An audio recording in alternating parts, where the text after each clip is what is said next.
Greetings, my YouTube and Facebook friends. This is something that's mostly for Obama land, formerly America, but the whole world needs to know about it as well. I just read the most disturbing thing that I ever heard in my entire life as far as irresponsibility, and to show you exactly where our nation is right now. We're talking about the debt to GDP ratio. Let me go ahead and go to a definition. In economics, the debt to GDP ratio is the ratio between a country's government debt and its gross domestic product. In other words, what the country earns from all facets of the entire economy for all 50 states. A low debt to GDP ratio indicates an economy that produces and sells goods and services sufficient to pay back debts without incurring further debt. It's a thriving economy. Okay, the U.S. economy.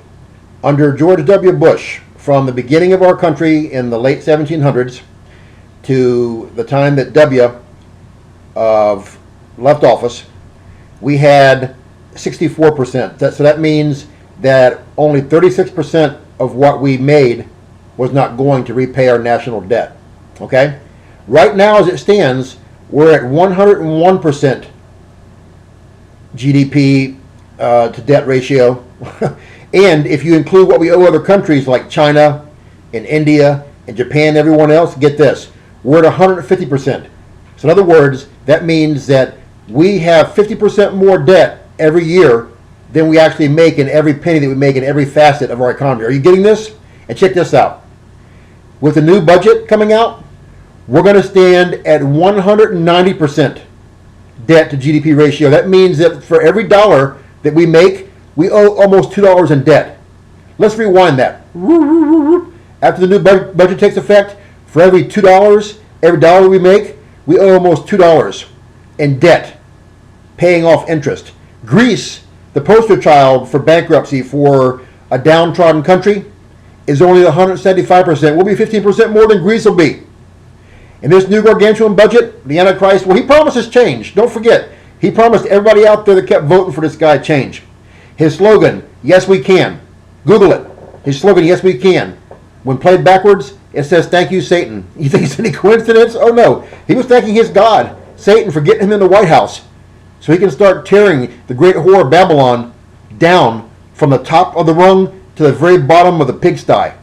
This nation is finished, my friends. We are toast. And this new budget he's putting out, he's trying to pay for solar panels to go to foreign countries around the world to get them energy. He's bringing in illegal aliens with this and funding them and putting them up a room and board and giving them insurance and driver's licenses. He's bringing in scads of Islamists from other countries in the Middle East.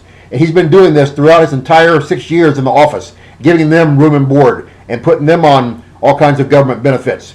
He's doing everything possible to wreck this once great nation. This nation is the great whore of Babylon. I'm going to link my video up that proves through all the scripture that the great whore of Babylon is not Rome. It's not, and I've covered this so many times so I'm blue in the face, it's not Babylon and Baghdad, Iraq. It is the United States of America, now Obama land. Every single scripture points to that.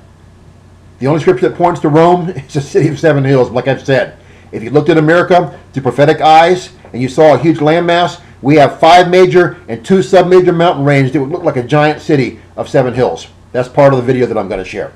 But understand this. We are in the last of the last of the last days. This country can't keep going on like this. We are a house of cards, a giant house of cards propped up by the stock market that's getting ready to collapse. We are a big debtor nation joke. It's pathetic. And when the rapture happens, those who are left behind, when the rapture happens and the Christians go and the babies and the little ones go, I'm telling you right now, the whole house of cards is going to come down, crashing. And you think things are bad now? It's going to be hell on earth for 7 years when the tribulation starts. It's going to be hell worse than any movie that Hollywood could even begin to depict. It's going to be horrendous. Why would you want to be here for that? God said that men's hearts will fail them due to fear. And if he didn't intervene, there'd be no flesh left alive. I'm putting a video up that shows you how to get my Tribulation Survival Guide video, how to get saved during the tribulation, and what to expect A to Z. I'm putting a prayer up. This is the box below the video title. Tells you how to get saved and the 6 vital next steps. You better pray that prayer as soon as the video is over because no one's guaranteed any more time in their life.